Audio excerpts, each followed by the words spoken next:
तक इंसाफ नहीं मिलेगा क्यों नहीं करेंगे भाई? क्या इंसाफ चाहिए आपको? कि जो उसके साथ हुआ, जिसने भी उसको मारा, पहले कहा गया था एनकाउंटर। भाई जब वो खुद सरेंडर करने आ रहा था तो एनकाउंटर का है का?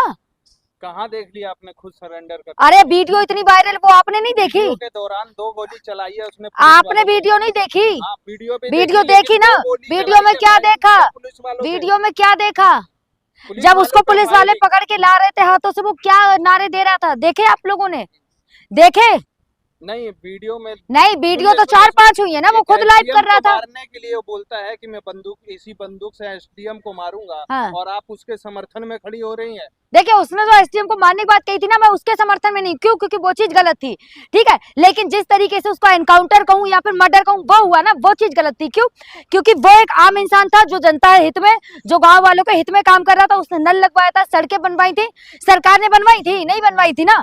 जब उसने सब काम किया था, वो देश हित में काम कर रहा था। समाधान है क्या अपराध बन जाना, फिर अपराधी के सर बंदूक तानना, ये समाधान? अपराध क्या बन गया बताओ? अपराधी था वो, कहीं का गुंडा था, कहीं का माफिया था, कहीं का माफिया था। हथियार कैसे थे उसके पास? कहीं का माफिया था? थे कि नहीं थे? कहीं का माफिया था? कहीं का माफिया था या नहीं? मैं आपसे पूछ रही हूँ, माफिया था या गुंडा था या क्रिमिनल था?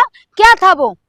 अवैध हथियार नहीं, मेरा सवाल है नहीं, मेरा सवाल है सरकार से भी और आप लोगों से भी, जो आप लोग सवाल कर रहे हैं। क्या वो गुंडा था? क्या वो अपराधी था? क्या वो टेररिस्ट था या कौन था वो? आम नागरिक तो था ना। भरत तिवारी एक आम नागरिक था।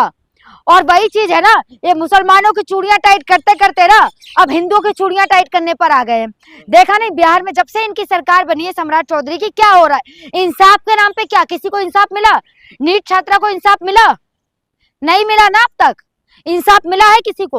और जब वो खुद अपने से काम कर रहा है सबका, तो वही चीज है ना। पहले भरत तिवारी तो खुद भाजपा का फैन था, उसके पेज पे जाके देखिए, वो मोदी और योगी का जय जयकार कर रहा था।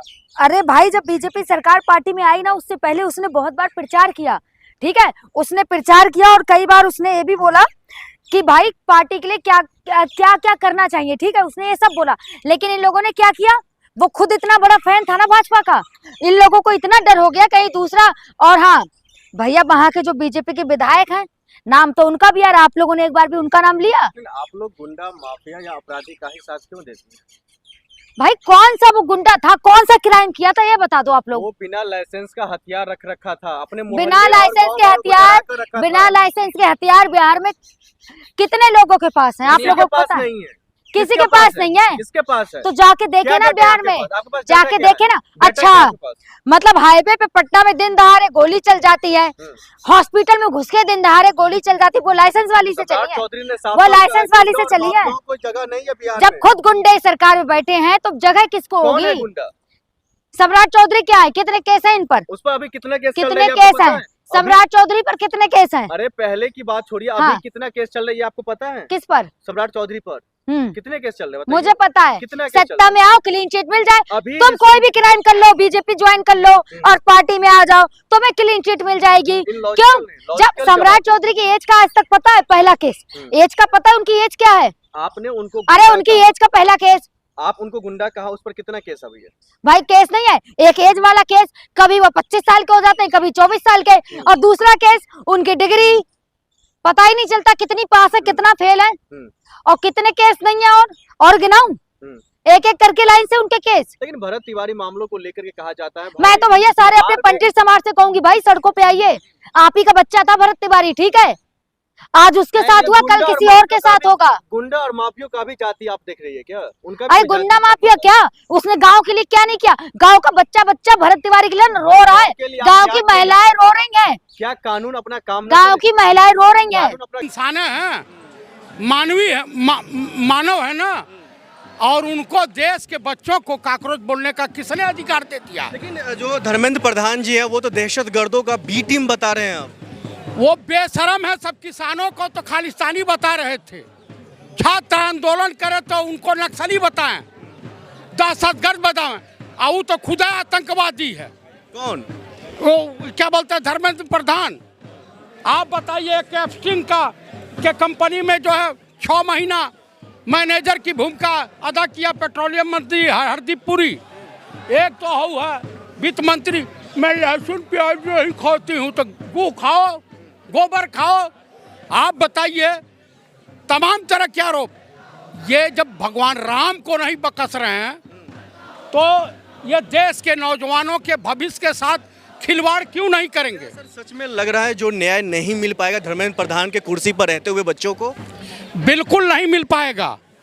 हालांकि आप बिहार में देख लीजिए, एक युवा बेचारे समाज सेवी का की हत्या कर दी गई। तो ये हत्यारी सरकार है, गोधरा के सरकार। आप बताइए पुलवामा के जो सीआरपीएफ के 45 जवान मारे गए, उनको न्याय मिला? कतई नहीं मिला। तो इस सरकार में न्याय की उम्मीद मत, जो है बेईमानी होगी। हाँ, ये आंदोलन अगर पूरे देश में फैला तो इनके लिए नासूर बन जाएगा ये आंदोलन। बीजेपी के लिए, आरएसएस के लिए, दोनों के लिए। ये आंदोलन, देखिए कहावत है, जिस ओर जवानी चलती है उस ओर जमाना चलता है।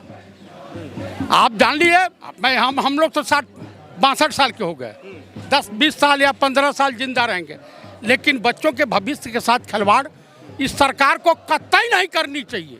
हाँ, लेकिन बीजेपी या भारतीय जनता पार्टी कहे या यूं कहे तो उनका तमाम कुनबा तो कह रही है हमारी सरकार ही जो नौजवान, जो चाहे नौजवान स्टूडेंट हो या नौजवान लोग हो, किसान हो, इन लोगों की बदौलत चल रही है देश में। बिल्कुल नहीं, ये गलत। कुछ दिन जो है ये देशवासियों को अच्छे दिन आएंगे। 15 लाख के चक्कर में देश की जनता ने इनको वोट दिया। आप कभी कोर्ट कचहरी गए हैं? गए हो तो जान लीजिए। आप मुझे बता दीजिए कि एक अनपढ़ जाहिल मदारी भालू के बाल की जंतर बना करके तमाम वकीलों को जो है 2000 का चूना लगा करके दिन भर में चला जाता है। ये उसी तरीके की सरकार है। आप जान लीजिए कि कितने विद्वानों की सरकार है। ईश्वर मालिक है। जो भगवान राम को नहीं बख्शे वो हमको आपको बख्श सकते हैं?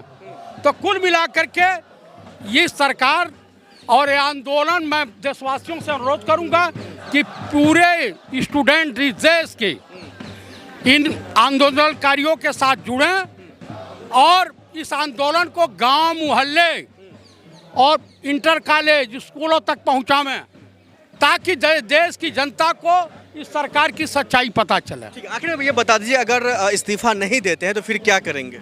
देखिए, जो खबरें लीक होकर आ रही हैं अंदर खाते से, शायद इस महीने इनके 10-12 मंत्री हटाए जा रहे हैं कैबिनेट से। शायद धर्मेंद्र प्रधान का भी नंबर है।